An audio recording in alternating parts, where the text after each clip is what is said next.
Spoštovani gledalci, prav lepo pozdravljeni. Spet smo v družbi Zlatomašnika, in sicer dolgoletnega župnika v Račah pri Mariboru, sicer pa teologa, psihologa in psihoterapeuta, gospoda Mirka Ružiča. Dobrodošli, gospod Ružič, v naši družbi. Lepo pozdravljeni. Vesel sem, da ste si vzeli čas, pa me povabili. Zdaj pa 50 let duhovništva je res dolga doba. To je 15.580 dni od takrat, ko sem bil posvečen.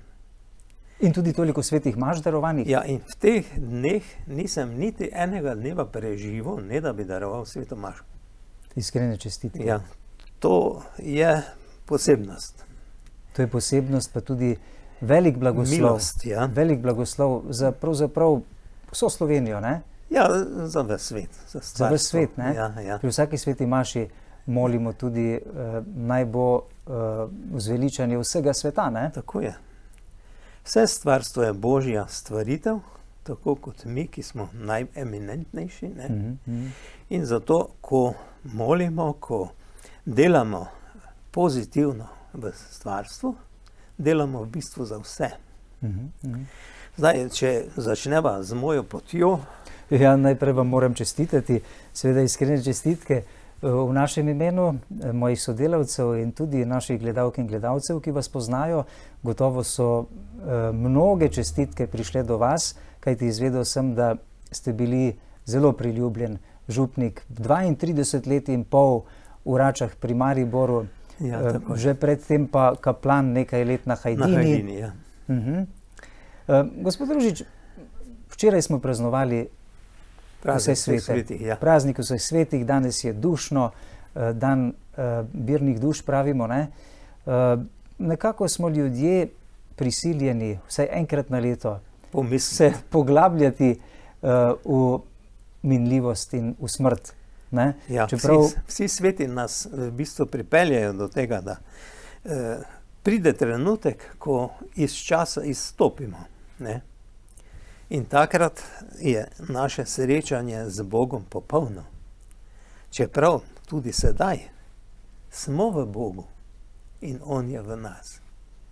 To se mi zdi, da se premalo poudarja v veri. Ne?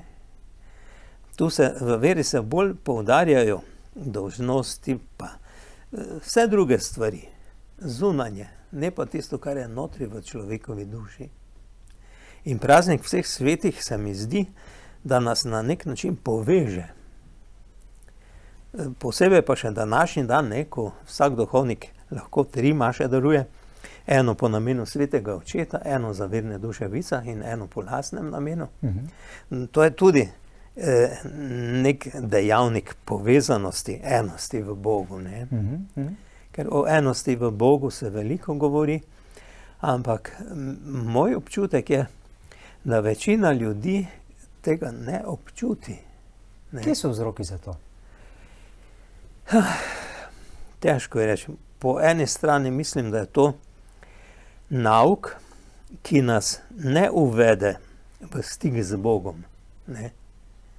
Ampak bolj nas uvaja v recimo Sveto pismo, zgodovina izraelskega ljudstva, Bogu posvečenega ljudstva, izvoljenega ljudstva, ki pa ga vedno znova prenašamo v ta čas, čeprav ima recimo tukaj marsikaj v kakšni situaciji izjemno lepe nasvete in osvetlitve, da se človek lažje odloča, ampak meni manjka to, da ni direktnega učenja človeka kot posameznika, kako naj se poveže z Bogom. Ne? Ko grem jaz vase, ne? Meditacija je to čudovito sredstvo, da pridem vase in tu najdem Boga. Čeprav, ko gledam okoli sebe, ga tudi povsod vidim. V vas ga vidim. V tem, kar imate tu, tega postrojenja, pa to tudi v tem vidim Boga. Da lahko, recimo na tak način, kot danes midva, en človek, 2 človeka posredujeta svoje izkustva mnogim ljudem. Pravzaprav človek nikoli ni ločen od Boga, da tako rečem, kajti sveti Pavel jasno piše, v njem se gibljemo in smo. Ja. Ne? V njem se gibljemo, živimo in smo, res je to. Ne? In to zaživeti, to začutiti je delo posameznika. Ne?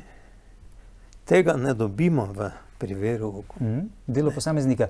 Vi ste v Račah gradili novo cerkev skupaj z vašimi verniki, župljani, tako da ste gradili tudi nekaj zunanjega. Ne? Zunanjega, ampak tudi oltarno občestvo. S tem se je gradilo občestvo. Ne?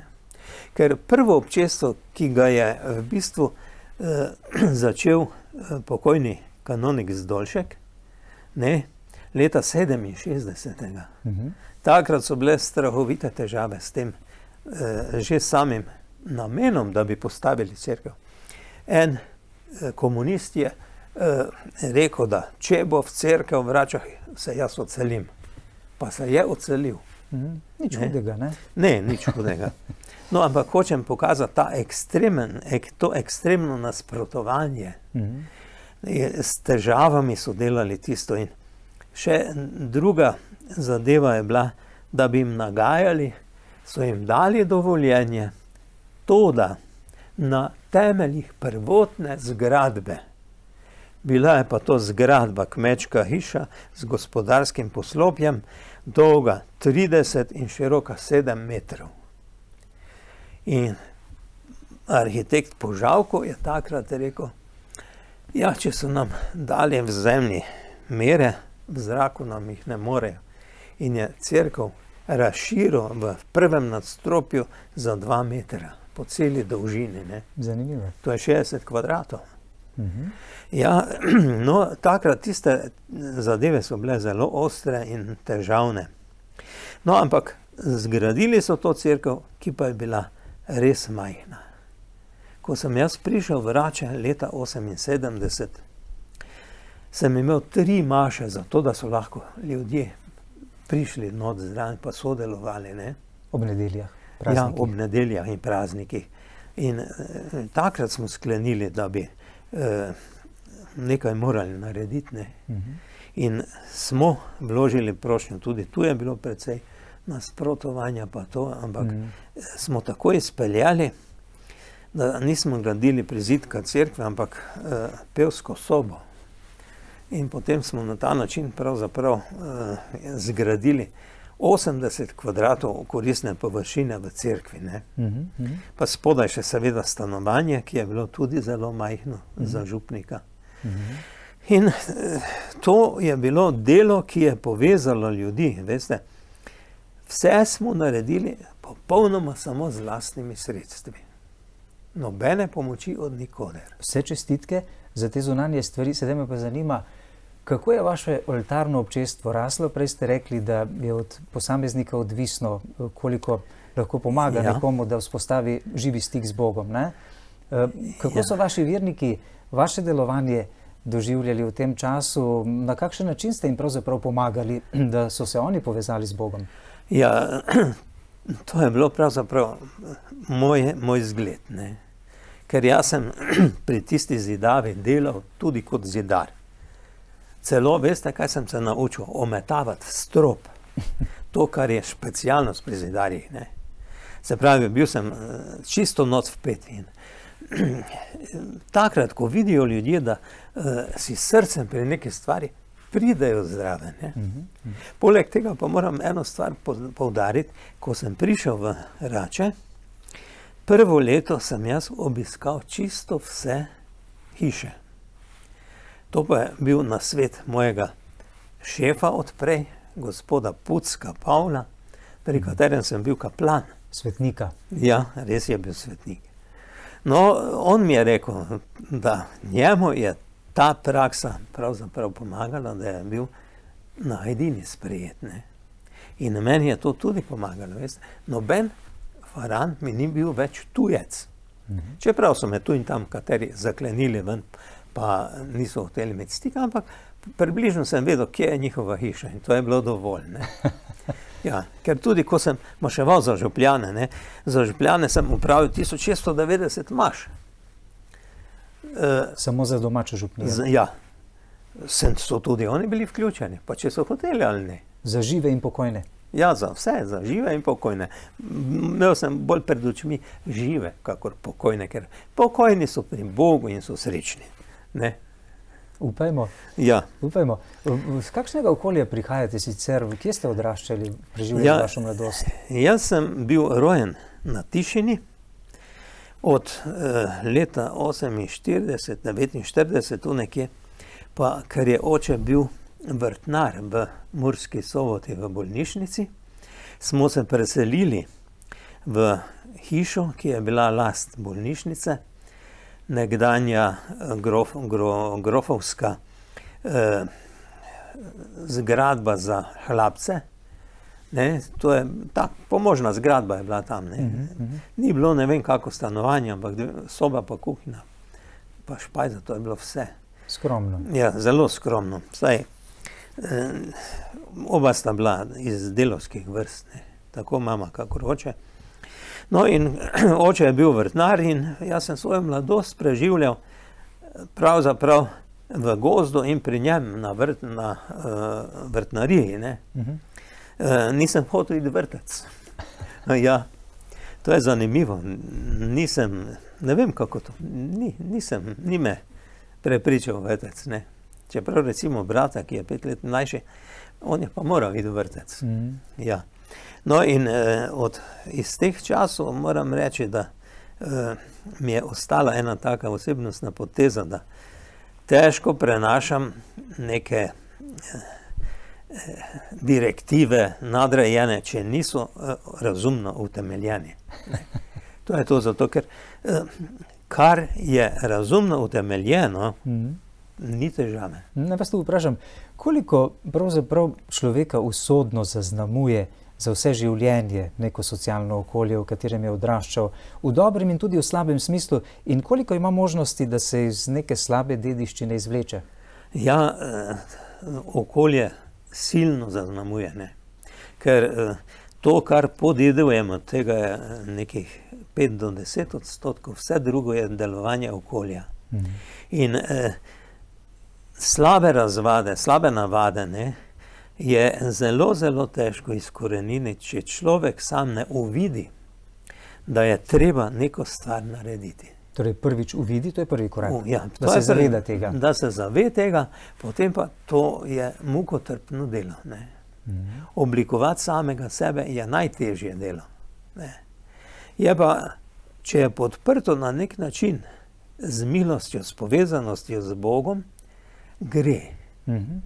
Ne, jaz se spomnim, da sem še kot semeniščnik v malem semenišču delal neke take vaje, ki niso bile pametne, ampak hotel sem pokazati Bogu, da sem jaz z njim zavestno.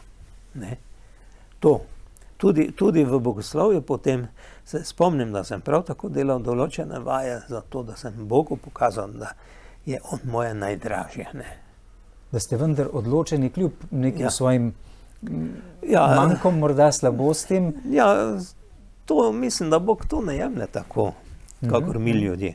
Bog jemlje stvari drugače. Ne? Vse stvari, ki so nam dane, so dane zato, da mi sami uvidimo ta odnos z Bogom in njegov namen, zakaj me je poklical v bivanje. Zato me je poklical v bivanje, da naredim iz sebe nekaj najžlahtnejšega, kar je on zamislil o meni. Ne. To tako malo meji na mistiko. To je čudovito. Ja. To je čudovito. Potem neka nadgradnja, pa vendarle je potem slediti Bogu, ki te vodi na neko novo pot. Vi ste se odločili tako radikalno slediti Bogu v duhovniškem poklicu. Kako je prišlo do te odločitve? Ja, pot je bila težka. Ne?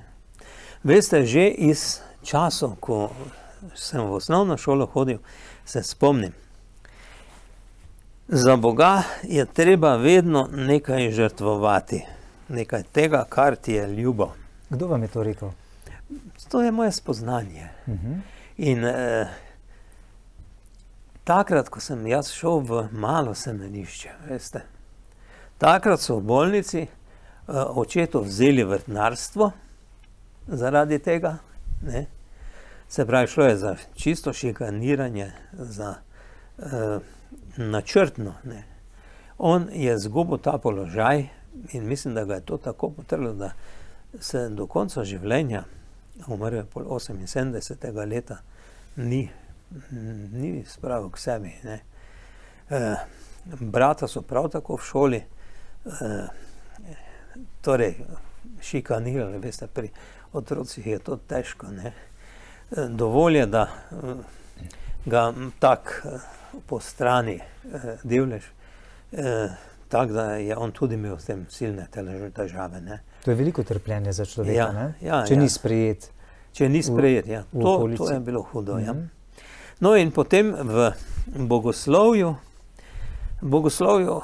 na srečo je, se pravi, špirituali, Jože Vesenjak, je takrat, ko smo maturo naredili, z mano in z mojim prijateljem Marjanom Peršakom vzpostavil en tak oseben stik in malo nam je povabil s sabo, pa smo hodili okoli, pa taborili, hodili smo po Evropi, pa po Jadranu, pa tak in nekako je vplival na naj, da sva razmišljala, to je, govorim tudi za prijatelje, ne, da sva razmišljala v to smer.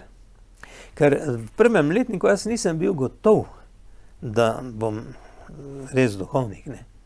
Ampak on mi je rekel, veš kaj, ti ta letnik naredi, pa če vidiš, da nisi za, pa se prepiši nekam drugam, ne. Če eno leto zgubiš, pa vidiš, zakaj si, nisi nič zgubil. In tisto leto med duhovnimi vajami februarja, takrat sem jaz doživel živi stik z Bogom, ne. In to je bila odločitev. In ta me je držala vse skozi. Zanimivo, da recimo takšna sproščenost, to, kar vas je vabil, pravite, da ste šli malo naokrog in v neki veseli družbi uživali, vendar le da to poleta človeku, da se čuti tudi nekako svobodnega, ne? To, v svojih odločitvah. prejetega in odpre se, človek se odpre, ne. V teh vsakdanjih stikih se osebno človek odpre, to se je videlo tudi, ko smo gradili cerkev, veste, ne. Pri tem, da z enim pa z drugim, pri njegovem delu malo poklepetaš, pa takoj vidi, se pravi, on se odpre, ne, človek se odpre pri osebnem stiku. Kako ste se počutili v bogoslovju? Ja, bogoslovje ima svoj hišni red in tega se je treba držati. Meni je to težko padlo, ampak koliko se je dalo, sem pač krivine hvatal, ne, tako pravim. In no, bilo je v redu. Potem sem šel vmes še v vojsko. Če ne bi bil v bogoslovju, mi ne bi bilo treba iti, zato ker sem imel poškodovano koleno in zaradi tega bi lahko bil oproščen, ampak ker sem bil pač pop, sem moral iti v pešadijo. Ampak to je cena, ki bo bogato plačana v večnosti. Ja, zdaj že zdaj. Je že zdaj, ne? Ja, no, potem smo mi prišli, po vojski sem prišel v Maribor v bogoslovje, tam smo mislili, fant, to je čisto nekaj drugega kot v Ljubljani, ne, tu je več svobode, pa to. Škof Grmič nam je predaval dialog, to je bil predmet v kurikulumu teološkega študija, ne, in to se je čudovito slišalo, ne, in kako fajn, in mi smo to vzeli za res. In smo potem v konc 4. letnika, oziroma proti koncu, smo sklicali vse bogoslovce, pa da bi malo spremenili hišni red. Saj smo pa mi že odrasli fantje, pa to ni treba nam talati ur, ne. Da bi popoldan bil pač tak, kot si ga človek naredi sam, ne. No, ampak ordinarij, škof Držečnik, seveda, ni bil za to, v bistvu Grmič ni bil za to. No, in to je bila cena, ki so jo plačala midva s prijateljem Marjanom. Ko 2 dni pred začetkom akademskega leta v 5. letniku, to je novomašni letnik, ne, takrat sem jaz dobil domov dopis škofa Grmiča, da sem v prihodnjem letu izključen iz bogoslovja. Nemogoče. Ja, danes še ne vem zakaj. Razloga ne poznam. In kako ste potem uredili? Ja, najprej sem se pozanimal, kje bi se dalo še kaj študirati. Ampak potem profesor Steiner, pa profesor Rode, kardinal Rode današnji, ne. Mi smo tako precej sodelovali na nekaterih področjih. Steiner je rekel, pa probajmo, pa pojdite za eno leto delati v Berlin, ne. On je v Berlinu imel veliko znancev.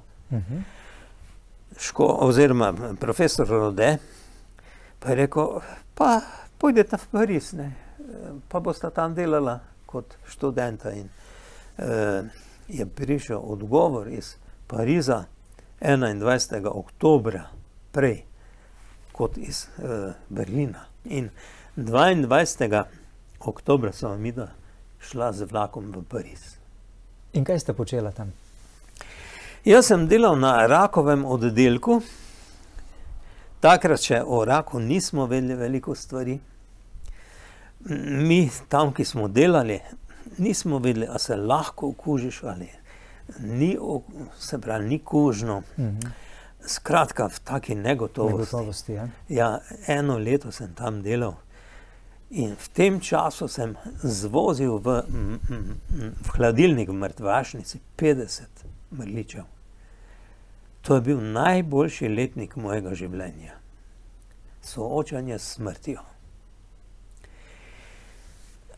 Spomnim se bolnika, ki je imel raka na spodnji čeljusti. Rak mu je pojedel celo spodnjo čeljust in je tu imel luknjo in je imel napeljano sondo za hranjenje v želodec. In v tisti sobi je tako smrdelo, da če nisi imel dobre kondicije, si bruhal. Tako da, in spomnim se še danes, da dovolil je, da ga je hranila glavna sestra, pa meni je tu pa tam dovolil, da sem ga hranil. Veste, to se hrani s pumpo, pa mu brizgaš v želodec, pa ne smeš prehitro, da ga ne boli, pa da mu ni neprijetno. Ne. To je bil ena huda izkušnja. No in potem pred koncem septembra sva midva s prijateljem Marjanom pustila Pariz in sva šla domov, čeprav nisva imela zagotovila, da naj jo bo Grmič vzel nazaj. Ampak nekako meni se je zdelo, da naj jo bo. In potem, ko sva prišla nazaj, sva pač 5. letnik vpisala in smo nadaljevali.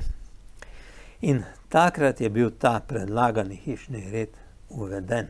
Zanimivo. Ja. Tako, bile so to take zanimive izkušnje. Zanimive, pa ne preveč fajn. Ja. V vašem času novih maš pravzaprav je bilo v tistem letu, tistih letih... Torej, nas je bilo posvečenih v vseh 3 škofijah 60 novomašnikov. To je neverjetno, ne? Neverjetno, res. Ja. Zato nas je bilo tudi zdaj zlatomašnikov, nas je še živih 43. Ja. Se lepo spominjate, po čem se najbolj spominjate praznovanja posvečenja duhovniškega, pa potem tudi vaše nove maše? Posvečenje smo imeli v stolnici v Mariboru, tako je bila navada vedno. Posvetil nas je škof Držečnik in eno sliko imam tudi iz tistega posvečenja, ko smo se z njim in z Grmičem slikali. Ja, to je bil čas pričakovanja, veste, ko si pravzaprav na začetku neke pomembne poti, imaš vse polno načrtov in imaš veliko energije za marsikaj, ne. Meni je pravzaprav privlačilo vedno delo z mladimi, ker smo tudi v Murski Soboti, ne, smo z mladinci imeli kar precej stika. Ker takrat, ko sem jaz imel novo mašo, pa premicijo, jih je bilo 80 kelnarov pa kelnarc. ne, in to so bili v glavnem ti iz tega župnijskega kroga. Ja.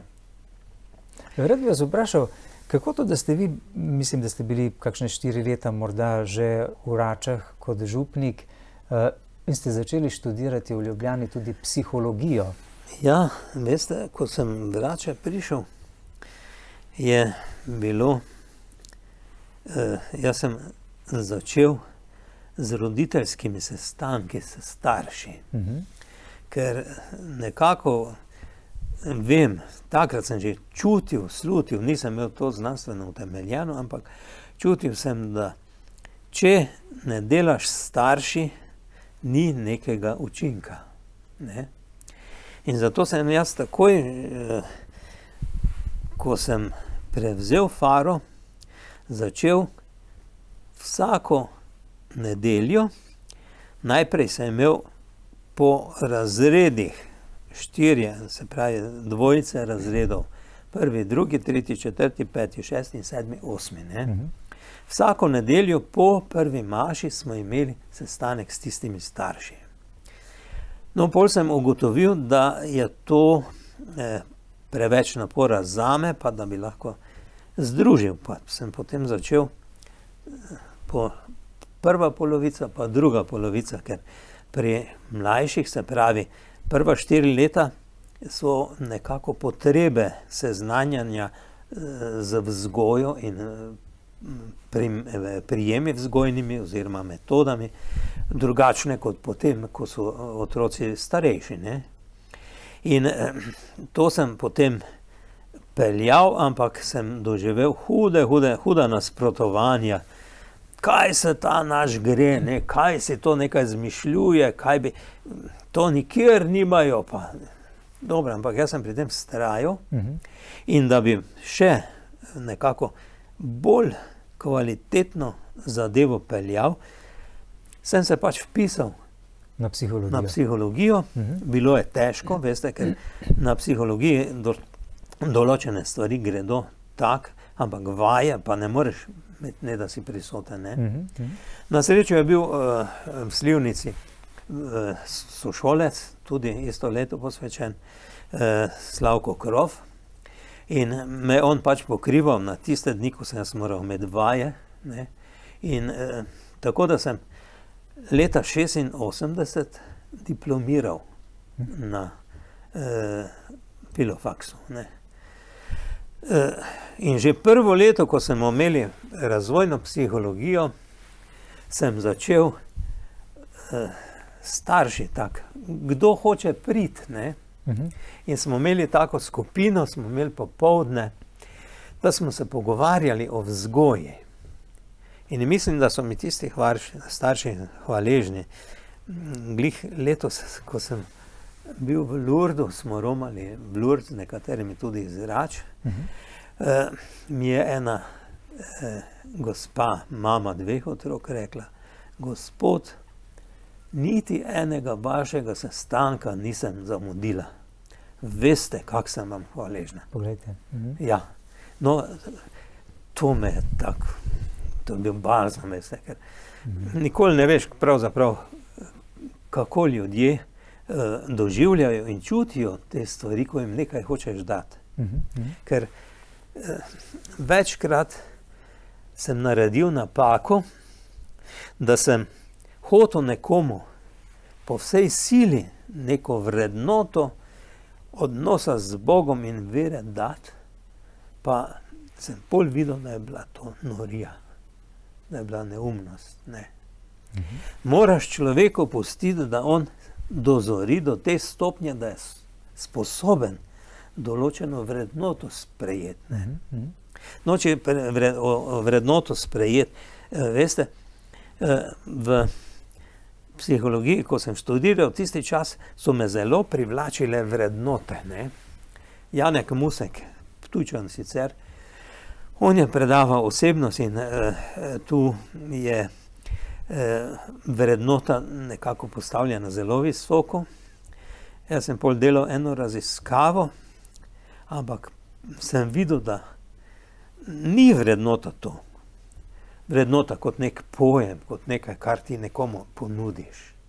da mora človek doživeti, kaj neka reč je. Ne? Takrat se lahko za to odloči. In no, imel sem neko raziskavo, sem delal z mladinci tudi pravim, in ker magisterij sem tudi vpisal, tudi na psihologiji, pa že prej na teologiji, ampak na teologiji sem zadevo pustil, ker na teologiji sem se ukvarjal s temeljnimi občestvi v sodobni cerkvi. Ne? Temeljna občestva izhajajo iz Južne Amerike, iz Brazilije. In tam je takrat teologija osvoboditve bila na nek način zelo močna in je ljudi pritegovala na ta osebni način. Zdaj, kaj vse drugega je še bilo, nisem toliko poznal, ne?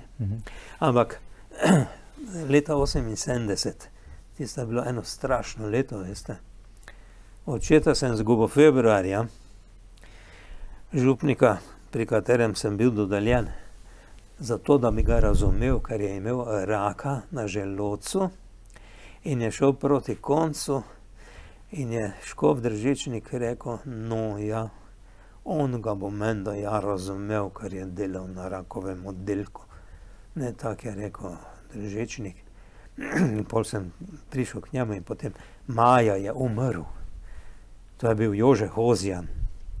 Prej je imel 130 kil, takrat je imel 49. Tudi z njim, tisto, ko sem spremljal to njegovo umiranje, tudi je bilo posebna šola. Ne? Ja, če še rečem 78. leto, ja. Potem je še umrl škof Držečnik, potem je umrl papež Janez Pavel I. Potem je prišel Janez Pavel II. Janez Pavel II, ki pa je zavrnil to teologijo osvoboditve. Ja, ne? Bofa je izobčil, ne? Ja. In sploh ni bil naklonjen tem stvarem. Ampak veste kaj, vprašal bi vas malo še nazaj, ko ste omenili, da kar se tiče vrednot, človek mora neko vrednoto najprej doživeti. Vi ste želeli posredovati vero v Boga ljudem, kot duhovnik, ne? Prvenstveno. Torej je tu bila pomembna neka osebna izkušnja z Bogom ali kaj? To je, ja, osebna izkušnja. Ker jaz mislim, da če ne doživiš osebne izkušnje, če pač odnos z Bogom pelješ tako po zapovedih, pa po prepovedih, pa potem, to nima vrednosti. Veste? Torej nekako spoznati Boga, ne? Da ga lahko zljubiš. Doživeti ga, doživeti, ja. Tu so nam največji zgled mučenci. Ne? Kako ste vi osebno doživeli Boga? Kako ga vi doživljate? No, kot človek in kot duhovnik, kdo je Bog za vas? Bog zame je vse. Je jaz, je ti, je vse. Je neskončen mir, je neskončna svetloba. To moraš tu doživeti. To se ne da opisati. No, vi ste kasneje tudi, ko ste dokončali ta študij psihologije v Ljubljani, pravite, da ste diplomirali leta 86, ne? Ja. 90. pa že bili v Clevelandu in tam se zanimali za transpersonalno psihologijo. Kaj pa je to? Ja, torej, transpersonalna psihologija je ravno psihologija te višje zavesti, ki presega to, kar merimo recimo z testi in s tem. Ne? Ta psihologija govori o čisti duhovnosti brez predznaka katolištva, protestantstva, islama ali karkoli. Bog kot vesoljna modrost, Bog kot stvarnik, ki se javlja. Bitja? Kako? Vsakega bitja, ne? Ja, vsega. Tudi materialnega sveta, ne? Se pravi, kot izvor čisto vsega, ki pa človeku, ki ima zavest in je ustvarjen po njegovi podobi, ne?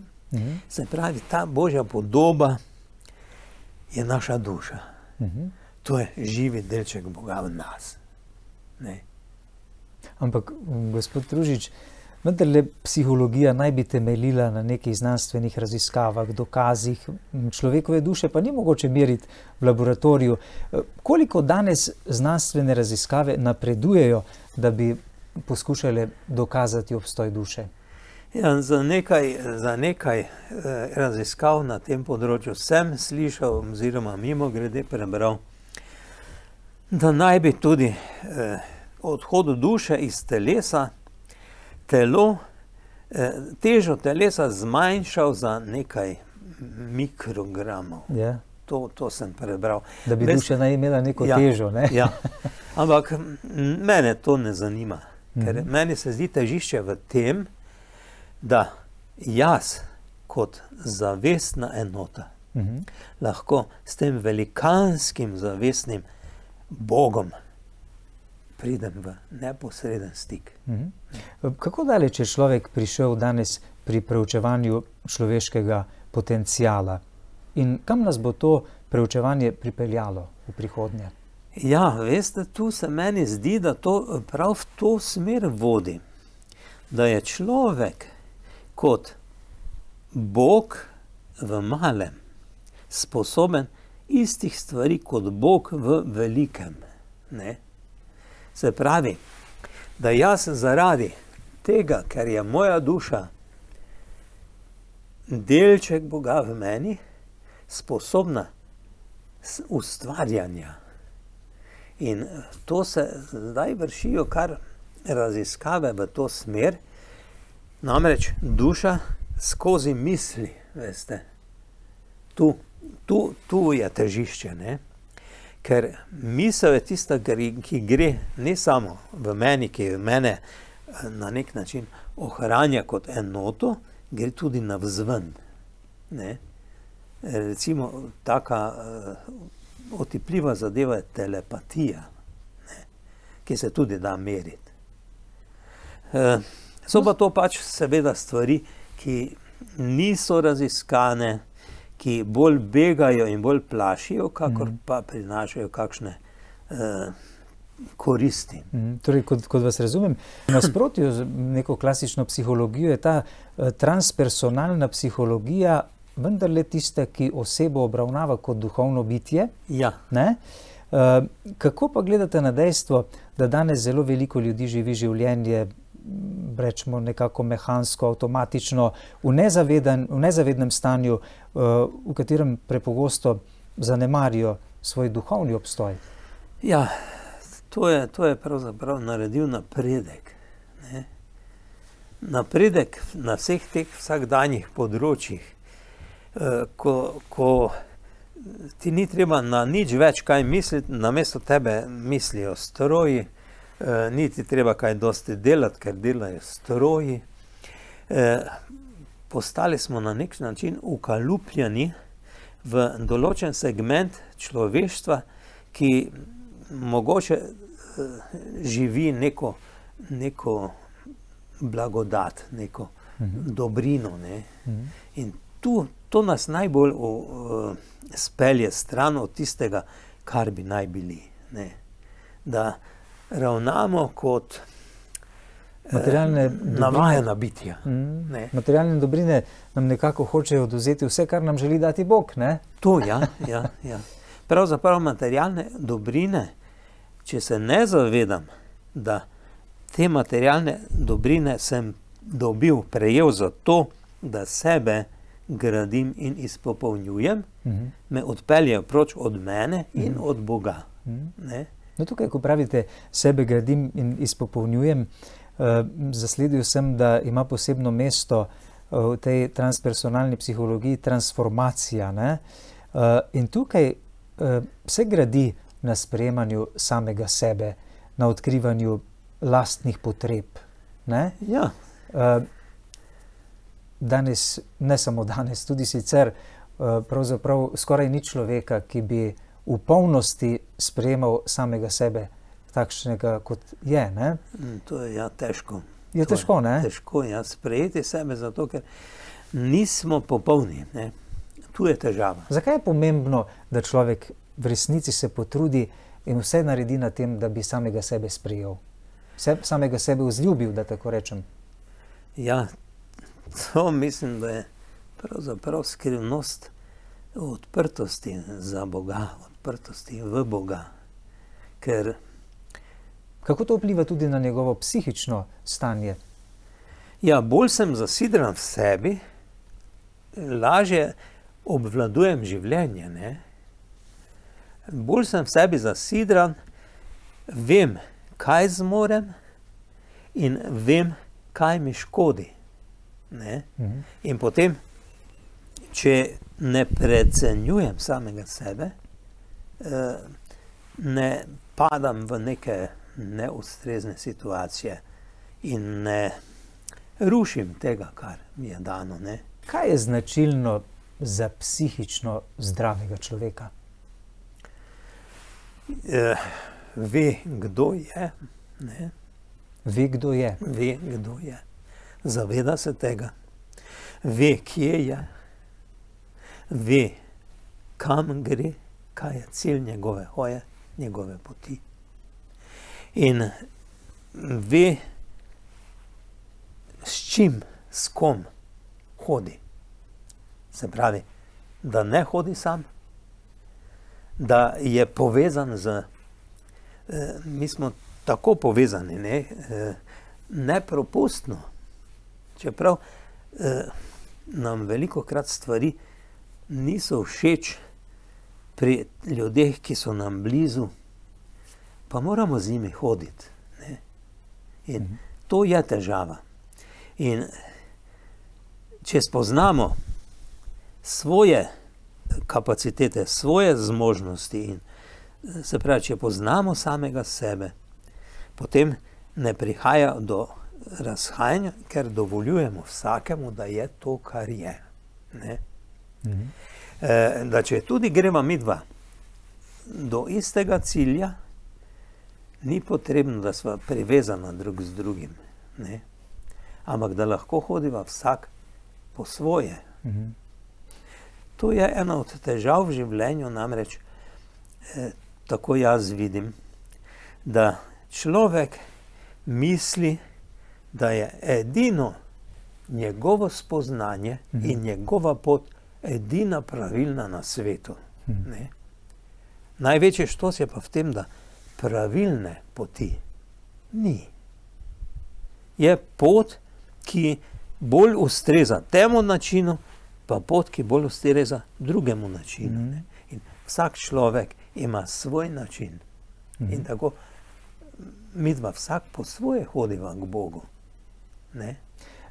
Prav danes sem zasledil vest, da ima katoliška cerkev v Španiji velike težave v semeniščih, da so imeli neko revizijo delovanja v semeniščih iz Rima, ki pa je dala precej negativno mnenje. In tam je pravzaprav še bolj kot sicer nekako poudarjena ta stabilna psihološka zrelost kandidatov za duhovniški poklic, trdno uravnotežena osebnost. Ja.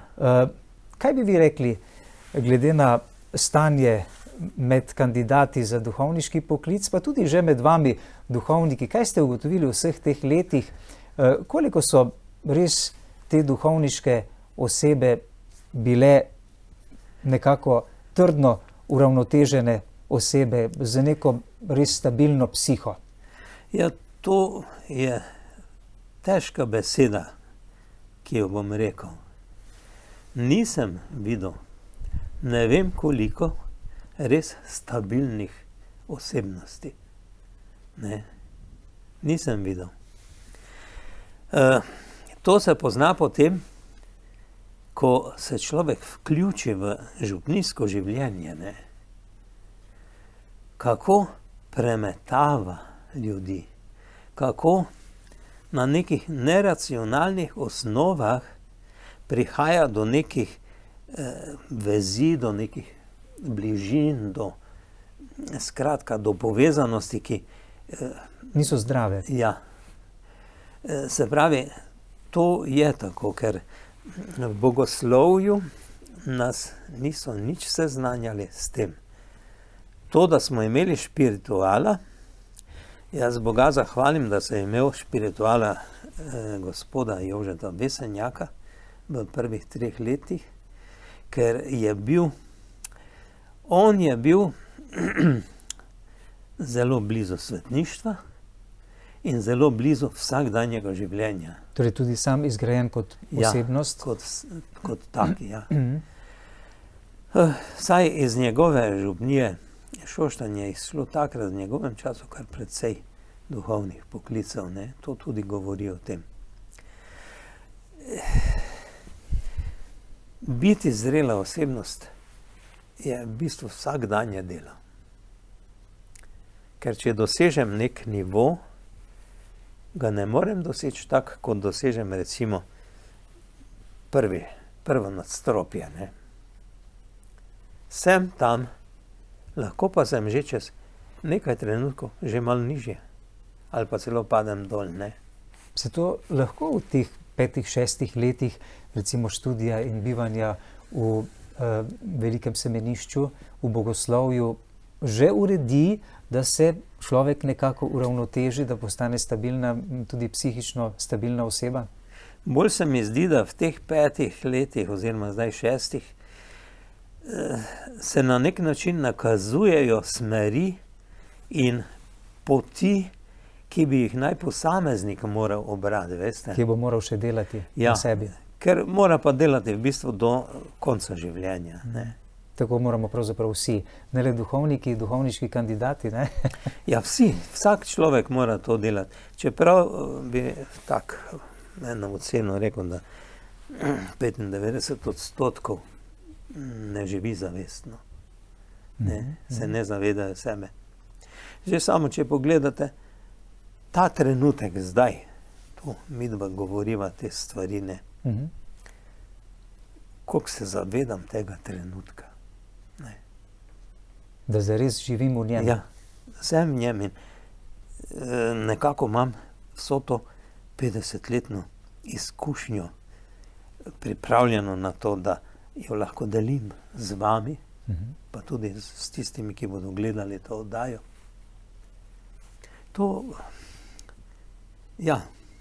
Danes je veliko razprav o tem, ali bi se morda celibat ukinil ali nekako se uvedel na pol, ne, da bi se lahko kandidati odločali, ali bodo živeli v celibatu ali ne. Pa me zanima, kako kot psiholog gledate na tako celibatersko življenje, kako to vpliva na psiho človeka? Ja, celibatersko življenje je mnogo težje kot v partnerskem odnosu, ne. Zato, ker nimaš v trenutkih, ko si na tleh, razen da greš k Bogu, ne, nimaš otipljivega stika in mnoge stvari, ki jih moraš kot duhovnik na nek način sprejeti, ne moreš deliti z drugimi, ne, če samo vzameva spoved, ne. Spovedi se razkrivajo stvari, ki so včasih pošastne, ne, ampak ne moreš razkriti tega, ne.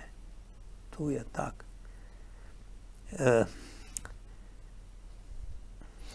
Bog nas opozarja tudi v Svetem pismu, ne dotikajte se mojih maziljencev. Pa me zanima, glede na to, da ste duhovniki od Boga posebej izbrani za to službo, ali ste zato od Boga tudi posebej zaščiteni? Ali so bili v vašem življenju morda takšni trenutki, dogodki, ko ste se kot duhovnik čutili od Boga posebej zaščiteni, posebno Božjo zaščito? Tega sem veliko doživel. Veliko. Naj samo povem, ker smo v Račah gradili prizidek cerkve svetega Jožefa Delavca in smo štartali v ta projekt s posebno posvetitvijo svetemu Jožefu Delavcu. V tem času, kar smo delali cerkev, se ni zgodila nobena delovna nezgoda. Ne, nobena, da bi... To ni nobeno naključje, ne? Ne, to je... Se pravi, sveti Jožef je bedel nad nami. Ne. Zato jaz imam tudi na svoji zlatomašni podobici svetega Jožefa Delavca kot centralni lik, potem pa imam svetega Miklavža, ker iz Murske Sobote izhaja, in pa svetega Martina, ker sem se šolal ker sem bil kot kaplan in sem dobival prve izkušnje, tako, Sveti Jožef Delavec je izjemen priprošnjik. Zdaj, jaz vedno znova to poudarjam. Če imate težave, ozrite se nanj. Pojdite k njemu. Očitno je Bog tudi za te poslednje čase, bi rekel, zaključek nekega obdobja človeštva, človeške zgodovine, zaupal neko posebno vlogo za človeštvo. Kajti danes mi pripravljamo tukaj tudi oddajo Zasebna razodetja in malo več spremljam tega. Danes v teh zasebnih razodetjih, ko se tudi sveti Jožef razodeva, denimo Edzonu Glauberju v Braziliji pred leti, da ima posebno vlogo, da naj se posvetimo njemu, da naj stopimo pod plašč njegove zaščite, da nas bo obvaroval v zavetje tudi poleg Marijinega in Jezusovega srca v njegovo prečisto srce. Gotovo je bil prečist, če je bil ženin Božje porodnice, brezmadežne.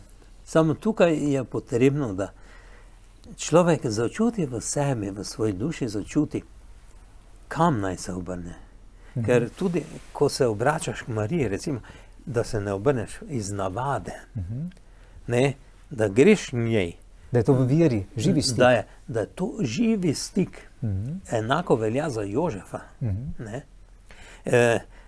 Kolikokrat se mi je zgodilo, da je kakšna tehnična stvar ni šla in se ni dala rešiti. In sem rekel, Jožef, glej, daj.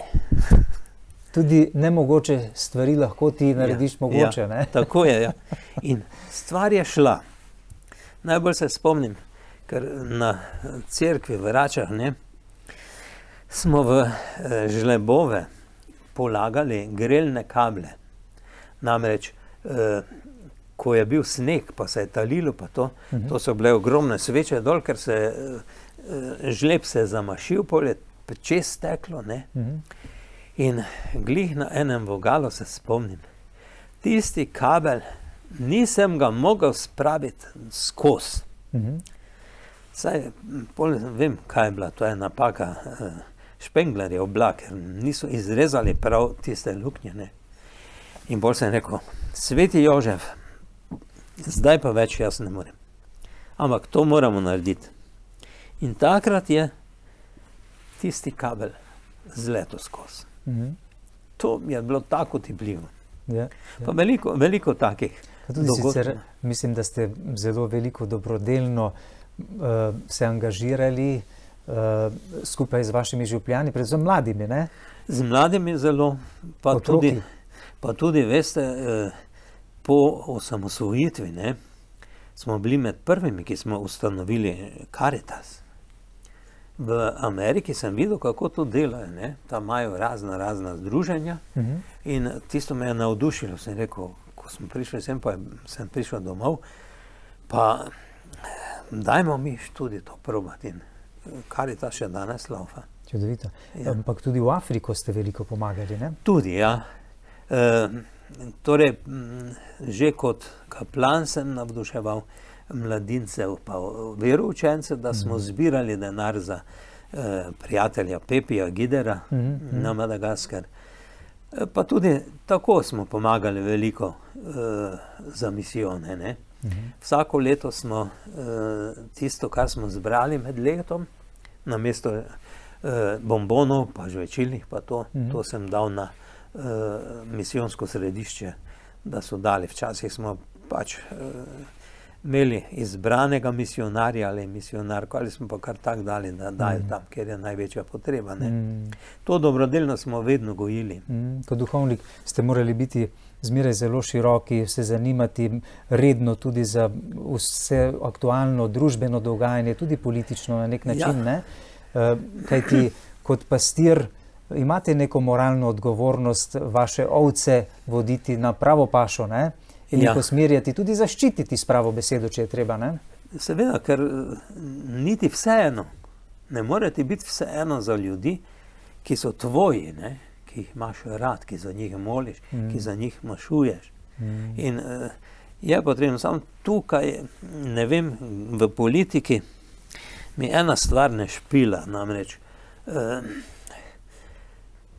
nismo nekako v cerkvi, ni nam jasno, kam in kako se ozreti, koga voliti. To je težava, ne? To se meni zdi res težava. Težava ljudi, vernikov? Vernikov, ker zdaj pa ne vem, ne moreš jih indoktrinirati, ker tisto ne velja. Ne moreš jim konkretno dati navodil, ne? Čeprav tudi to delajo neki škofje, berem pred volitvami v kakšni državi, da nimo na Poljskem. Ja, na Poljskem so zdaj to tako naredili, zdaj bomo videli, če je to vredno. Ampak ne vas vprašam, zadnji dogodki v Sloveniji, ki so izjemno nekako zaznamovali naše javno mnenje, pa tudi nekako poglede na politiko, bili smo priča pred kratkim tej izjavi našega aktualnega predsednika vlade, da je treba počistiti z janšisti. Kako vi doživljate neko tako izjavo? To govori o njem, da ni dorasel tej funkciji, to je prva stvar. Ampak to so ljudje, ki se nenehno zauzemajo za neko toleranco do vseh mogočih družbenih skupin. Beseda. Njihova dejanja govorijo o drugem. Po njih sadovih jih boste spoznali. Tako njihovi sadovi govorijo o drugem. In ta degradacija duhovnikov in vseh cerkvenih delavcev, to mi govori o popolnem, kako bi rekel, najslabši stvari, kar je možno, ne. No, da vas še vprašam, danes smo priče tudi, da nimo tolikim pritiskom, ki jih doživljajo otroci, mladi s to LGBT ideologijo. Kako vi sami vse to doživljate kot psiholog? Na kakšen način naj pravzaprav otroci, mladi, pa tudi njihovi starši in vsi pravzaprav, vsa družba delujemo, da nas ne bi nekdo na tak način poskušal zvleči na nekaj, kar je slabo pravzaprav, ne? Ja, to je edina možna pot je tukaj to, da zaživimo to pristno življenje družine. Družine kot očeta in matere, kot moškega in ženske. To je temelj, ki je dan od Boga. Vse to, kar počnejo ti sodobni sodomisti, to vodi v propad človeštva. Kaj pa odločitve cerkve? Sedaj so pritiski tudi na cerkev od zunaj in od znotraj v nekaterih državah, da naj blagoslavlja istospolna partnerstva in tako. Tukaj bi jaz to pustil odprto, zato ker prisila rodi protisilo, ne. Če hočeš biti blagoslovljen, bodi ti v svojem redu blagoslovljen. Ampak ne delaj propagande za to, kar si. To je največja napaka LGBT doktrine, ne. Ja, pa vi bodite, mene nič ne moti, če ste vi to. Ampak ne vsiljujte vi meni pa drugim tega. To je problem, ne? To je problem. Nišče nikogar ne obsoja, če ima takšna nagnjenja ali kaj. Prav, če si tak ustvarjen, pa bodi tak. Ampak ta ideologija vsiljiva? Tu zadaj mora biti nek strašen denarni lobby, nekaj mora biti. Zdaj, kaj to je, jaz ne morem vedeti. Pa Bog ve, kdo to lahko ve. Največkrat je nekako v nekom, ki ima moč, ki ima sredstva, tem skoraj rekel tak neki satanski duh, da bi nekaj, kar je lepega in dobrega porušil. Nekaj takega. Kaj jaz vem, ne morem. Ne vas še za konec vprašam, kaj ti najn čas se počasi že izteka za ta pogovor. Kaj ste spoznali v vsem tem času? Prvič kot duhovnik in potem kot psiholog, tudi psihoterapeut. Katere so resnične duhovne potrebe vsakega posameznika. Brez česa noben človek ne more. Jaz lahko samo rečem za sebe, da brez Boga jaz ne morem biti. Zdaj, koliko čuti človek to, da je Bog temelj vsega, je to. Ne. To je ta osnovna potreba, da veš, od kod si, pa veš, kam greš. Ne. Prihajam od Boga, se vračam k njemu. To se meni zdi bistvo. Ste lepo praznovali vaš zlatomašni jubilej, kje vse ste praznovali? Ja, bilo je v Račah 2. julija. To je bilo res krasno, ker s Farani iz Rač smo zelo sodelovali. Ne. Pač s Fare sem šel tudi zaradi tega, ker takrat smo sprojektirali Rupnikov mozaik na glavni steni in jaz sem želel samo, da bi on glavno steno naredil mozaik, tak nekako, kot so se pogovarjala, da bi poleg centralnega Kristusa naredil teologijo dela Jožefa Delavca, ampak pol so se zadeve obrnile, da bi naj cel prezbiterij, pa vse jaz sem v sebi začutil, če hočem ohraniti sebe, se tega ne smem lotiti, zato sem takrat škofu Krambergerju rekel, da bom jaz šel v penzijo. Tako da ste sedaj že v penziji, koliko časa? Ja, zdaj 13. leto. Sedaj tudi malo nekako z distance opazujete vse dogajanje, tudi v cerkvi. Tudi v cerkvi, ja. Kje vidite vi rešitev za današnjo krizo cerkve, cerkvenih občestev? Mislim, da tu pravzaprav ni rešitve, razen to, da se usmerimo v oznanjevanje Kristusa kot Boga, ki je vstopil v človeško telo, zato da bi mi stopili v Božje telo.